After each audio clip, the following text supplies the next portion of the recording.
ఇప్పుడు సీఎం జగన్మోహన్ రెడ్డి గారు మిమ్మల్ని ఇక్కడ ఎర్రగొండపాలెంలో ఇప్పుడు ఎమ్మెల్యే అభ్యర్థిగా నియమించారు కదా, ఎలా అనిపిస్తుంది మీకు? ఎలా ఉంది ఈ అవకాశం? బ్రహ్మాండంగా ఉందండి. ఇది మంచి అవకాశం. నాకు గౌరవ ముఖ్యమంత్రి గారు, మా అధ్యక్షుల వర్యులు అవకాశం కల్పించారు. ఎర్రగొండపాలెం అనేది ముందు నుంచి కూడా వైఎస్ఆర్ కాంగ్రెస్ పార్టీకి అనుకూలమైనటువంటి కాన్స్టిట్యున్సీ. ఇక్కడ పెద్ద ఎత్తున అభిమానులుగా ఉన్నటువంటి పరిస్థితి. ఎర్రగొండపాలెం అనేది ఒక మంచి వైఎస్ఆర్ కాంగ్రెస్ పార్టీ అభిమానులతో నిండినటువంటి నియోజకవర్గం. ఇక్కడ చాలా బాగుంటుంది.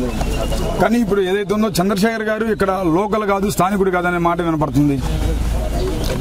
వాస్తవమే అది. కానీ నేను ప్రకాశం జిల్లా వాస్తవ్యుడిని. స్థానికుడు అంటే ఎర్రగొండపాలెంకి సంబంధించి ఇక్కడ నాకు ఎలాంటి హౌస్ లేదు.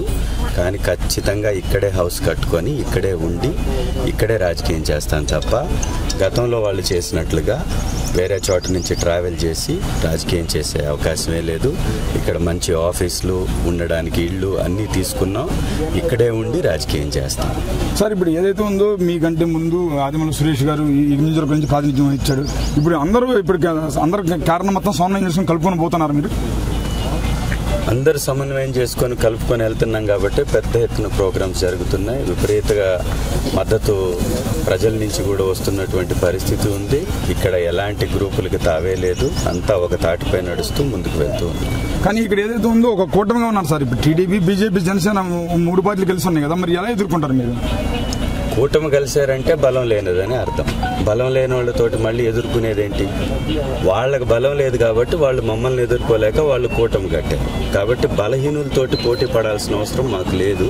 మాది బలమైనటువంటి పార్టీ, ప్రజల మద్దతు ఉన్నటువంటి పార్టీ, పెద్ద ఎత్తున ప్రజలకి పథకాలు అందించి మీకు మంచి జరిగితేనే ఓటేమని అడుగుతున్నటువంటి పార్టీ మా పార్టీ. గతంలో ప్రభుత్వాలను అడ్డం పెట్టుకొని వాళ్ళు డబ్బును దోచుకున్నారు తప్ప ప్రజలకు చేసింది ఏమీ లేదు. కాబట్టి ప్రజలకు వాళ్ళ మద్దతు లేదు. కాబట్టి అంటే ప్రజల్లో వారికి అభిమానం కానీ మద్దతు కానీ లేదు. కాబట్టి ఇలా ఒక కూటమిలాగా ఏర్పడి దాడి చేసేటటువంటి ప్రయత్నం చేస్తున్నారు తప్ప అంతకు మించి ఏమీ లేదు. వీళ్ళు పేపర్ పులులే తప్ప ప్రజల మధ్యలోకి వస్తే పిల్లులు వాళ్ళు. కానీ మరి మీరు చెప్పినట్లు ఇప్పుడు మీరు పెద్ద ఎత్తున సంక్షేమ పథకాలు అయితే ఇచ్చారు జగన్మోహన్ రెడ్డి గారు అన్నారు. మరి అటు చూస్తే ఆ సూపర్ 6 6 గ్యారెంటీలనే నేను ఇస్తానని చెప్పేసి అన్నాడు చంద్రబాబు. ఆ మాటలతో మళ్ళీ ప్రజల మధ్యకి వస్తున్నారు కదా. 530 హామీలు ఇచ్చాడు చంద్రబాబు నాయుడు. 5 హామీలు నెరవేర్చడం.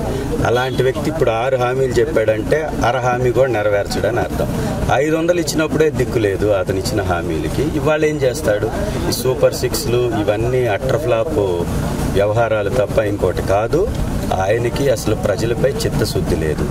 ఈ 43 సంవత్సరాల నుంచి ప్రజలకు ఏం చేశారో చెప్పమని పదే ప్రజలు అడుగుతున్నారు, మేము అడుగుతున్నాం. ఎందుకు చెప్పట్లేదు? 43 సంవత్సరాల నుంచి చేయనటువంటి చంద్రబాబు నాయుడు ఇవాళ కొత్తగా చేసేదేంటి? ఇవాళ చంద్రబాబు నాయుడు యొక్క పరిస్థితి తుప్పుబట్టిన సైకిల్ని తొక్కలేనటువంటి పరిస్థితి, ఆయన కొడుకు నెట్టలేనటువంటి పరిస్థితి. కాబట్టి పక్క నుంచి అరువు తెచ్చుకున్న నాయకులతో అరుపులు అరుస్తూ ఉంటాడు తప్ప అక్కడ చేసేది లేదు, వచ్చేది లేదు. సార్, చివరిగా చెప్పండి, అటు చూస్తే ఇంకా ఖచ్చితంగా 30 రోజుల్లో ఎలక్షన్స్ దగ్గరకు వచ్చినాయి. ఇప్పుడు ఈ ఎర్రగొండపాలెంలో ఈ లోపు మొత్తాన్ని అసలు ఈ జనాలు మొత్తాన్ని అసలు ఎలా కలవగలుగుతున్నారు ఇంత తక్కువ టైంలో? మీరు రోజుకి 3 పంచాయతీలాగా తిరుగుతూ ఉన్నాము, ప్రజల మధ్యలోకి వెళ్తున్నాం. పెద్ద ఎత్తున మద్దతు వస్తుంది. గడపకి డోర్ టు డోర్ క్యాంపెయిన్ చేస్తున్నాం. మాకున్నటువంటి అభిమానగణం, మాకున్నటువంటి కార్యకర్తలే మా బలం. ఇక్కడ ఉన్నటువంటి నాయకులు వారు ఒక ప్లాన్ చేస్తున్నారు, రూట్ మ్యాప్ వేస్తారు. ఆ రూట్ మ్యాప్కి అనుకూలంగా ముందుకు వెళ్ళిపోతున్నాం. బ్రహ్మాండంగా రోజువారీ ప్రోగ్రామ్స్ జరుగుతున్నాయి. ఖచ్చితంగా 10 రోజుల ముందే మా ప్రచార కార్యక్రమాలు ముగుస్తాయి. ఆ తర్వాత మళ్ళీ ఎలక్షన్కి సంబంధించినటువంటి కార్యక్రమాల్లో పాల్గొంటాం. ఖచ్చితంగా ప్రతి డోర్ని తడతాం, కలుస్తాం, రిక్వెస్ట్ చేస్తాం. మేము చేసిన మంచిని చెప్తాం, దాన్ని బట్టి ఓటు అడుగుతాం.